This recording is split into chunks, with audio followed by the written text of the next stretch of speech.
A key component of the modern world economy, the chemical industry delivers products and innovations to enhance everyday life. It is also an industry in transformation, where chemical executives and workers are delivering growth and industry-changing advancements while responding to pressures from investors, regulators, and public opinion. Discover how leading companies are approaching these challenges here on The Chemical Show. Join Victoria Meyer, president of Progressio Global and host of The Chemical Show, as she speaks with executives across the industry and learns how they are leading their companies to grow, transform, and push industry boundaries on all frontiers. Here's your host, Victoria Meyer.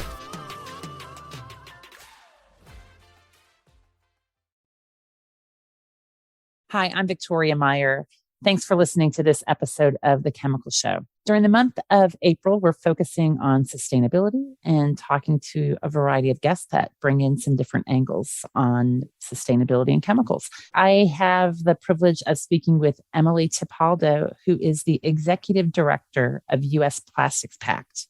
Emily has significant experience in plastics recycling and materials management at organizations including the American Chemistry Council, and More Recycling before she joined the U.S. Plastics Pact as Executive Director in 2020. Emily, welcome to The Chemical Show. Hi, Victoria. Thanks so much for having me. Absolutely. So what's your origin story? So what got you interested in plastics and recycling and brought you to where you are today?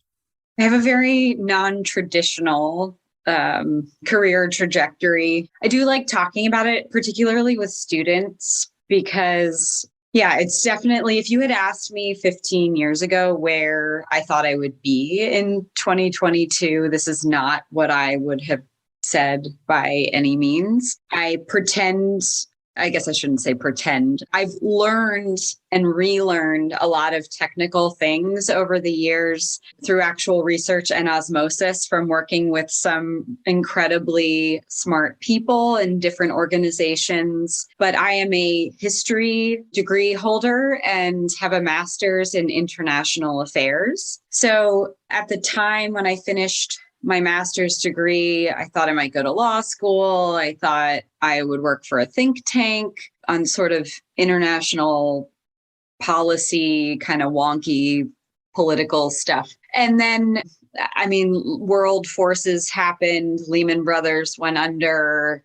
2008 happened for me and things changed. And I was, through a friend, actually a parent of a friend, made aware of trade organizations, trade associations. And I knew, and I think this is a theme that has carried through to where I am today. I personally feel very passionate about the sort of the expertise and strengths and incredible possibility that exists through business. And also like the climate that has existed historically in the US, sort of supporting innovation and supporting business and enabling it and giving it the freedom to problem solve and to look for innovative solutions to things. So that has always really intrigued me. And I knew early on that I wanted to policy, but I didn't want to be a lobbyist, really. I wanted some other way to impact policy, and I didn't know exactly where. But then I saw an opening at the American Chemistry Council in their legal division. I was hired essentially as a paralegal for the association, and then kind of quickly moved to their regulatory and technical affairs department. And there I was able to kind of, again, sort of bring together that sweet spot of working with lots of businesses, but not for any particular one, as well as in an environment where you're looking to impact change through policy, both sort of directly and indirectly. And again, getting to know sort of business acumen and the ways in which different companies operate and what drives them and what motivates them. And also lots about their particular supply chains, which was really interesting. So the last 5 or so years at the American Chemistry Council, I worked for their plastics division under the wonderful leadership of Mr. Steve Russell. For those who may know Steve. It was incredible working for both him and Keith Christman. And I was again sort of given the autonomy to lead the packaging team within the plastics division at the American Chemistry Council, working with, the big companies in North America who provide materials to the plastic packaging market, as well as learning lots and lots about their supply chains and customers and motivations and demands and why they do things that they do and why decisions are made the way that they are. So that kind of married together with some of the regulatory experience that I gained. When I worked on the regulatory side, I did a lot of work on green chemistry and sort of the green chemistry movement that was happening in like the early to mid 2000s around, how do we promote safer chemistries in products that were used and why that was such a big thing. It was around the time that the Toxic Substances Control Act was under reform, or like there were lots of discussions going on about TSCA reform. So there was a lot of activity within the states. And I was a lot of carried over into my plastics work. And then through a number of different groups and organizations and consultants that I worked with as lead for the plastics division's packaging team, I was introduced into like the world of sustainability, specifically for plastics, and marine debris was becoming a big issue at that point, like was really picking up steam. I had the great experience while at ACC of working with the packaging team to do a natural capital accounting assessment. So looking at if you were to put a true value on like all of the different environmental factors that are impacted or involved in making different decisions about, this is why we're using this packaging for this product, what would that look like in comparison to if you had made other packaging decisions? And again, sort of tried to put a true cost on it. And that was incredibly eye-opening. I had the wonderful experience of working on what I think of as one of like the fastest moving pieces of legislation through at the federal level, which was the Microbead Free Waters Act of 2015, and working on language for that and coalition building. So again, both from a policy standpoint, looking at what can be done, sort of that give and take agency and business, as well as when businesses really want to and are motivated to make change, what they're capable of. So yeah, it was asked, I was approached about joining the PACT as their executive director. I think I bring unique experience to it. Just after the American Chemistry Council and prior to the PACT, I spent just under 2 years with a small mission-driven consulting firm in the plastic recycling space, formerly known as More Recycling, now Stina Inc. But they gather lots of data. They do project management in the US and in Europe, and got to know a lot of different players working with them as well. So I'm motivated by making positive change. I don't think it doesn't matter what your political color or affiliation is. I think, we can all agree that we're trying to do better. And like, I was a Girl Scout, so like leave the place better than you found it for our children or the next generation. And again, I think there's lots of opportunity that business has to offer to make some of those really big changes that are needed.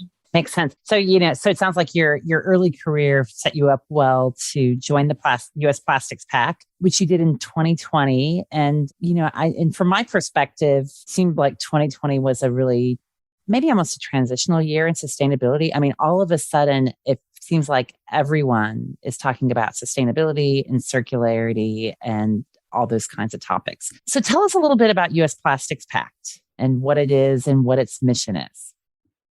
So the pact came together in 2020, the US Pact, but we are part of a broader global network. There are 12 pacts globally, and we derive from an effort started by the Ellen MacArthur Foundation They have a new plastics economy global commitment that was put together in 2016 or 2017, looking at how do we create globally a circular economy for plastic, specifically plastic packaging. And there are a number of multinationals and other organizations, technology providers that signed on to that global commitment. And then I think they quickly realized, okay, if we're going to meet a global commitment to create a circular economy for plastic packaging, we have to do that in the geographies in which we operate. So, or the markets in which we sell product for the consumer goods companies or retailers. And that's where the idea of the plastics pacts came from. And it stems from the why of we currently have a plastic waste challenge, and no one company or organization can fully address that on their own, but they need to be part of this broader collaborative effort to overcome the current waste challenge that we have. Makes sense. And the focus, if I'm correct, is really on packaging. So the not necessarily attacking, or not, that's not a great word, but not looking broadly at plastics and plastics usage. It's really about plastics packaging, which I guess as consumers we're interacting with on a regular basis. You're right, Victoria. So it's the focus and scope is packaging, not durable goods. I mean, we definitely, that's like a whole other can of worms. But again, and plastics, similar to other materials that we use, whether it's for packaging or other durable goods. I mean, we have issues in terms of reclaiming all sorts of materials. I think the plastic packaging piece is kind of acutely felt, especially on the packaging side, because we do use a lot of plastic for packaging. And then, as you've said, it's what consumers touch and feel.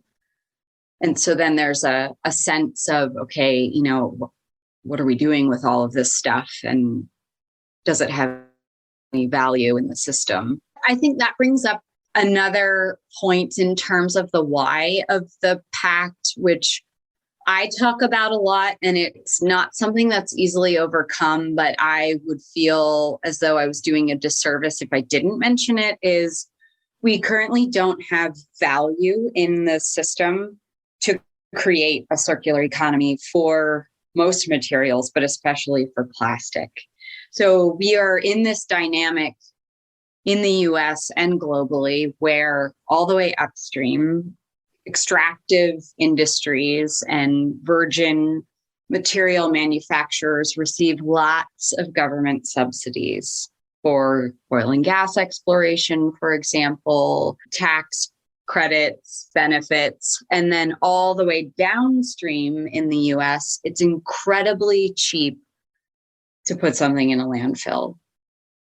And so then what that means is we have this weird economic dynamic of everybody else who's in the middle of the value chain loses out or is in this constant uphill battle to demonstrate value or create value for using recycled content or investing in more infrastructure to process recycled materials or like any of the things, because everybody in the middle isn't benefiting from those subsidies that essentially exist on either end of the system. So that's something, that the pact is looking in terms of how do we either from a market-based perspective create value to build a circular economy, or from a policy angle, it's kind of what needs to happen and what do we need to be supportive of, again, to help create that value for a circular economy for packaging. Yeah, I think that's the challenge that I think people have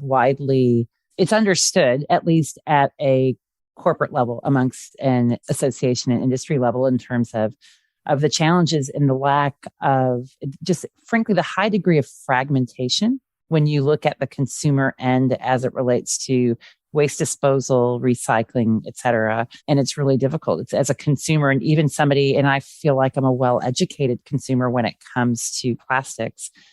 It's really difficult to know what can be recycled, what cannot. And then it's also really difficult to know that, gee, even if I stick this in my recycle bin, is it actually going to be recycled, reprocessed, used effectively, or is it just going into a landfill? And so I think that's a huge challenge we have. So Emily, I know US Plastics Packs has a wide variety of constituents, which I think you call activators, which cover chemical companies. And I know Eastman and INEOS are part of your activator base, a number of consumer products companies and other groups. So, you guys have quite an agenda that you've shared publicly, and yet it's really difficult to create alignment, and you're touching multiple parts of the value chain.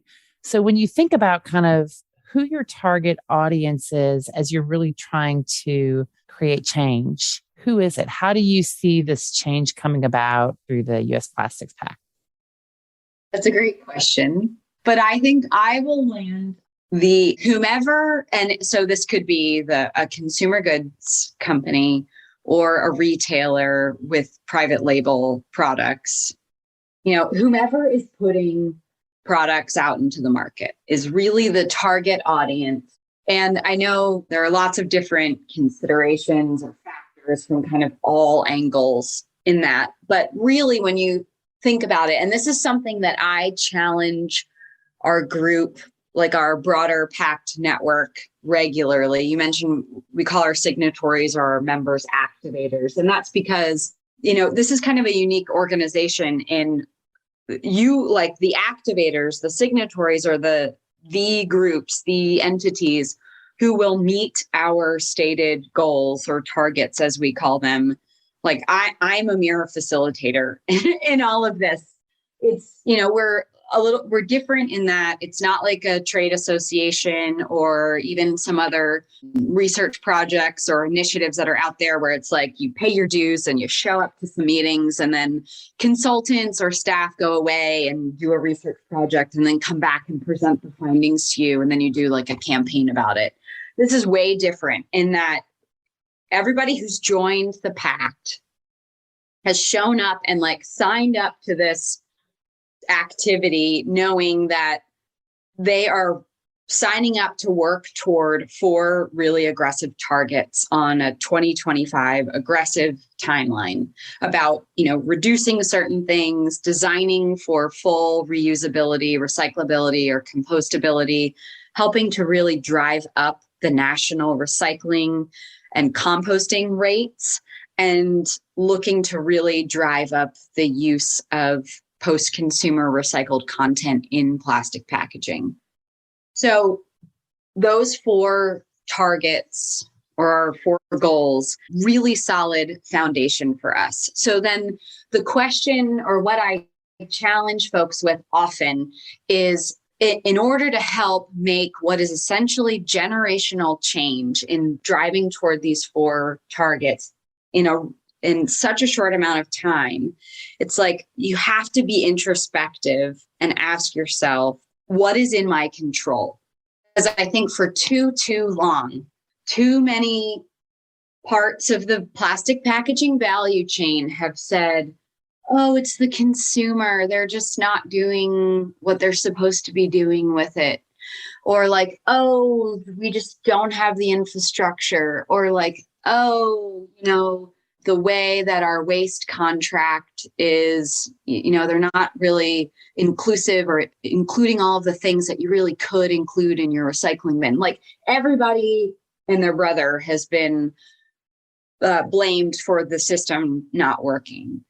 When, if you think about, okay, well, who is putting product onto the market and how much power is held in that decision of how you deliver something to your consumers. So really introspectively looking at what is within my control. It may not be easy.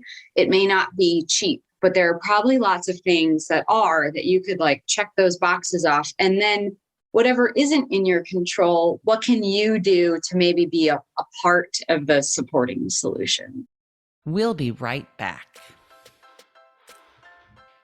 At Ecovist, they're accelerating the transition to a sustainability-driven future. Their long history of innovation, expertise, and customer collaboration supports the development of proprietary catalysts and services across their two industry-leading businesses, Advanced Materials and Catalysts and Eco Services. Advanced Materials and Catalysts is a leader in proprietary and customized technologies for polymers, cleaner fuels, emissions control, and circularity. Eco Services is the largest North American recycler of spent sulfuric acid. Ecovist, your catalyst for positive change. Interesting. So that's good. So that maybe leads us into the U.S. Plastics Pact has recently released a list of problematic or unnecessary materials, which I think there's 11 items on the list. And it's actually a mix of both tangible things that are readily recognized, like cutlery and stirrers and straws, and then intangible, kind of component aspects. Maybe my first question is really like, how did you guys create that list? And does that list match the list in other countries? So Target 1 is our first goal that everybody has signed up to in terms of they'll help work toward this on a 2025 timeline, is to identify what are problematic or unnecessary materials for plastic packaging and to create a list of those things and work to eliminate them by 2025. The idea being that a couple of things. We won't be able to recycle our way out of the plastic waste challenge that we're in. And there are a number of corroborating data sources that have shown that over the last year or 18 months. The one that most prominently comes to mind is a report called Breaking the Plastic Wave that was done by Pew Charitable Trusts not too long ago, basically saying we aren't going to recycle our way out of this mess. So what can we reduce? And that also brings to mind the US EPA's waste hierarchy with reduction at the very top. So in an effort to create a circular economy for plastic packaging, not everything is going to fit within that vision of a circular economy for plastics for a number of different reasons. So we as the Pact developed a small team to work on this particular task of identifying, what would be considered problematic or unnecessary, and definitions and criteria to use to assess materials to, basically say whether or not we thought that these things were problematic or unnecessary for our current system in the US, and do a little bit of hedging or looking at, what is their trajectory in terms of the 2025 timeline, and do we see these materials or formats or resins kind of maybe becoming circular over the next couple of years or not, and why. And so the small group within the Pact, which was representative of the value chain, so we had very balanced voices, did a lot of work looking at publicly available data sources using 5 criteria that we adapted from some of the global Ellen MacArthur Foundation work that had been done, but did look at it, through kind of a US lens. And then came up with a short list. And then we have a longer sort of internal list that we're working on, maybe things that met some of the criteria, but not all of them, or other questionable things that other folks within the Pact raised.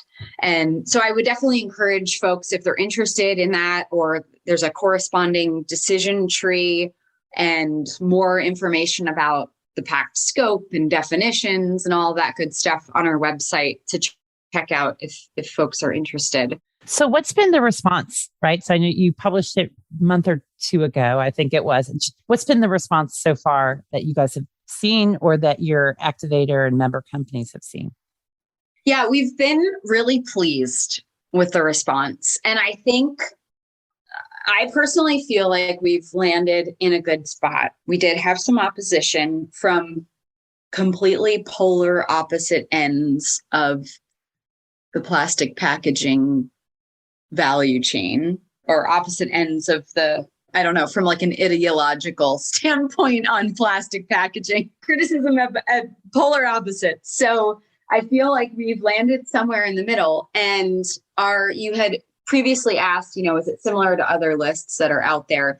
There are some similar things. And I think that is just a testament to there are similar challenges with a number of plastic packaging materials across the globe. Like it's not necessarily unique to the US. Some of the things are a little bit different than other places. And I think one example would be the perfluorinated compounds, PFAS, that's listed. We know it's not on, if you're looking at some of the European packed lists, it's not there because it's already regulated by EFSA and probably REACH as well, like some of the different European regulatory frameworks in terms of including perfluorinated compounds in food or other types of contact packaging. Right. And I know there's been a lot of regulatory activity in that space in the US in the last couple of years. Yeah. And so all in all, I think we feel like we've landed in a good place. It also aligns well with some other efforts if folks are following. There's a group called the Consumer Goods Forum, CG. That is another specifically focused on consumer goods companies across the globe and others as well, but just kind of that sector. They have what they call the golden design rules. And within those golden design rules, in an attempt to kind of harmonize some of the plastic packaging formats, there are things that they say you shouldn't be using. And so some of these things align with that as well. Interesting. So I recently had a conversation with a client who makes packaging, not just plastic. They make packaging materials. And what was interesting about that, they said, and this gets to maybe the behavior of the brands and of the people that are buying some of these packaging materials, that, they recognize the need to make some shifts in material choices. And yet what seems to be the case is when you say, well, are you willing to pay more money? The answer has been no. And hey, we can go source these raw materials that fit some of these standards around compostability or recycled percentages that you guys have targeted and others have targeted. And the answer is, well, our customers aren't really asking for it yet. So just hang on. And so I think, to me, that seems to be one of the challenges is really, again, alignment across the value chain, right? So US Plastics Pack, others, consumer products companies, chemical companies, plastics companies have set some very strong targets and goals. And yet there's a bit of a chicken and the egg scenario. At times it feels like, in terms of, okay, well, we're ready, but are you ready? Well, I'm not ready to do this change. And so, and as you know, and I know certainly, and people across the industry know, you can't actually snap your fingers and everything's going to magically change overnight. There has to be kind of a development process. You have to just start slowly and it will ramp up, and it's going to have to ramp up quickly. So I think, to me, that seems to be, it's a value chain challenge, right? That people recognize the need to make some of these changes, have stated the intent to do so, but kind of are not ready yet. And it's not fully clear when they will be ready to make some of those changes. Yeah, so it's definitely a value chain challenge, and it's a value chain challenge because, going back to the point that I made earlier, because there's not value, there's not the return on investment for making some of these changes right now. We don't have the value in the system for creating a circular economy totally yet. Things are happening that are, I think, making some of those changes. So we're seeing greater value, like activist shareholders and shareholder resolutions for publicly traded companies are making some really big companies make different choices. ESG reporting, and I know there's I think a recent proposed rule on the table within the SEC to look at including more SEC metrics around environmental and sustainability goals. And so, yeah, it really comes back to that value piece. And that's where, certainly, especially publicly traded ones, I'll wager to say, it's risky, like stepping out on a limb when you and your leadership are operating within the confines of like quarterly returns, and you have lots of competitors. So it's hard to step out on a limb and either eat costs because you want to use more recycled content and you know for a while that you're not going to break even, or figuring out how you begin to make those changes. And that's why I think you see companies make changes sort of in niche areas or specific brands, like kind of one at a time, and it enables them to pressure test. But I think we need to provide those value mechanisms for really pushing change in a bigger way so that it is more comfortable for folks. I think I get nervous. I don't know if any of your listeners or if you followed this, but something that really kind of sticks out to me, and again, around this value creation piece, is a year ago, Danone, so big, French-based consumer goods company, people know them, Danone here, and chairman at the time was essentially ousted by activist shareholders when he had like a really driven environmental and kind of social effort within the company to drive results on ESG metric across their different portfolios and markets.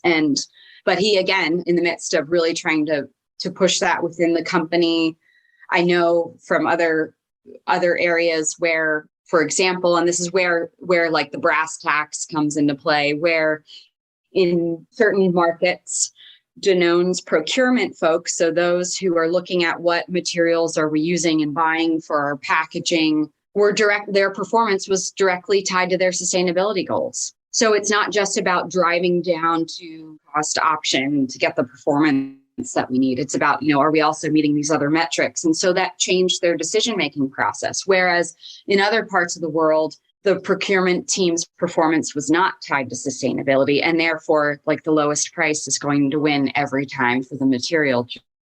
It is interesting. So in fact, that in some ways ties into my next question, which is around the consumer, right? So it seems like consumer education is a necessary part of the agenda.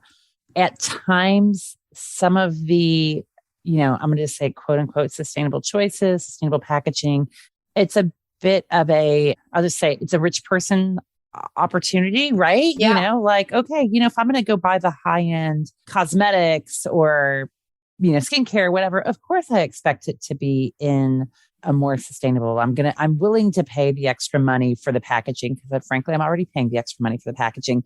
And yet, when I think about taking it down across all people, everybody across the US, everybody across the globe is not willing to pay more when they look at a product on the shelf and say, oh, product A, it's from one of these, activators that's on your list, and it's got a high level of post-consumer recycled material or some other standard. But hey, I've got this cheap and cheerful product that it seems to do the same thing, but it's getting imported in from someplace else, perhaps that has different standards. Consumers don't know. They don't a segment of consumers know, but a large segment that does not. So what's the agenda? How are you guys participating in this in terms of the changing consumer behaviors, educating consumers on this? Because we can make all this great progress from a US perspective across the value chain. But if the consumers don't recognize it and they have a choice from component of the value chain that's not following the same standards, they may make that choice. I mean, do you see that? Because it's a bit of a dilemma, I think, that a lot of companies face. And frankly, I'm not sure that anyone truly knows how to address it. But what are you guys talking about, and what do you see about how to address that? Yeah, you raised a number of good issues there. So one thing quickly that popped to mind. So we are also looking at, our priorities really within the pact are looking at reduction, reuse, and recycling. And then to a lesser extent, composting and compostability. And on the reuse piece, I know what you're raising about, is it accessible to like sort of all socioeconomic levels and demographics or not, is real and something that companies are working through, because there are a couple of of reuse platforms that exist. Some are definitely cost prohibitive, whereas there are others out there that have been created, some of the more like refill models, to be more accessible and more about like you refill your package and buy the amount of product that you want and that you need at any given time. So that's a conversation that's happening there. The one around consumers is an interesting one. So they are not our primary audience, but we do have a couple of activities and things that we've outlined in our roadmap that we put together around consumers. We also, because we're on such a short timeline with our goals and targets. It is a very short timeline. It's right around the corner. Yeah. We know we have to work with other existing efforts and are not looking to duplicate anything. So there's a lot of good work going on with the Recycling Partnership in the US and some other organizations, Sustainable Packaging Coalition, Closed Loop Partners. I'm probably leaving out some, but around that touch on consumer pieces and better understanding consumer education, as well as, I mean, a lot of the consumer goods companies have tons and tons of marketing data. And so we're trying to see, you know, in a pre-competitive way, like what can we delve into to better understand? I think it's kind of a twofold question. So whereas we're looking to work with others to better understand and communicate with, as we are again looking more from our little bit more upstream vantage point of, okay, what is within our control to simplify this? Because to think that we can just, again, continue to do the same things that we're doing and, oh, if we just only educated people better. No, like people need things to be as simple as humanly possible. And that may mean kind of simplifying the types of packaging that are put onto the market. And again, that gets back to like, what is the vision for the circular economy and what fits into that and what doesn't? That's one question.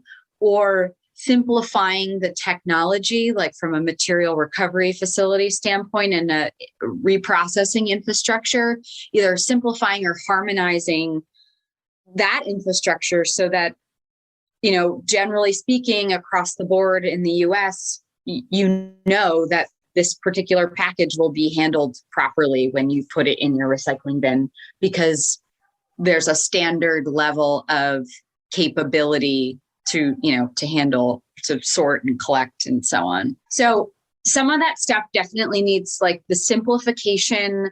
And I know harmonization is kind of a tough word for the US, but I mean it in like the most positive way of, in order to cut out a lot of the confusion, we need streamlining of things, whether it's, again, product and package design or the infrastructure that we have. I mean, I don't think it's fair to put it all on product design, but also on the infrastructure. Absolutely. And I think your point is well taken, that controlling the things that you can control is critical, and taking action on the things that you can control is critical because it's a very complex, multifaceted topic, an issue that needs a wide variety of groups and companies and individuals to take part in. So that's well done. Okay. So as we wrap this up, Emily, what's next for the US Plastics Pact? So you're on an ambitious agenda. Where do you see the rest of 2022 playing out?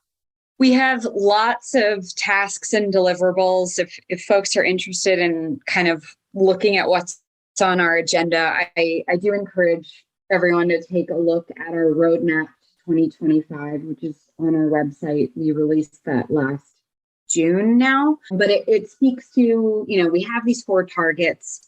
So then what does that mean over the next few years in terms of anticipated outcomes and associated tactics and activities? And so this year we're really looking at, we've done some work around target 3, which is the focus on bolstering the national recycling rate. Like what sorts of things can we as the US Pact do to have an impact on the national recycling rate? Looking at some modeling around, you know, if we are going to achieve a 30% by weight average of post-consumer recycled content in plastic packaging, and that's for sort of our little cohort within the pact. So which we think right now is like 5.6 million tons of material. So 30% of that being PCR, like what does that mean in terms of formats and the required volumes of that?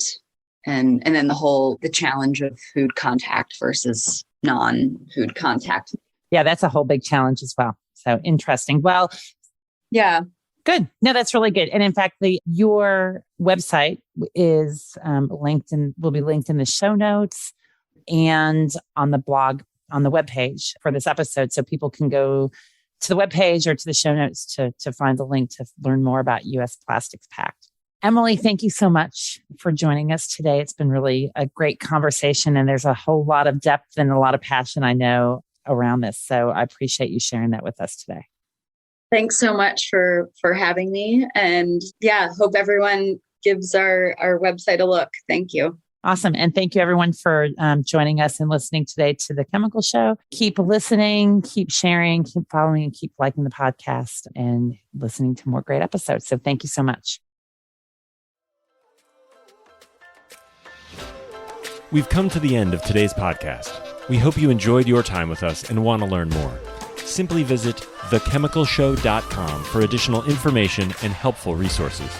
Join us again next time here on The Chemical Show with Victoria Meyer.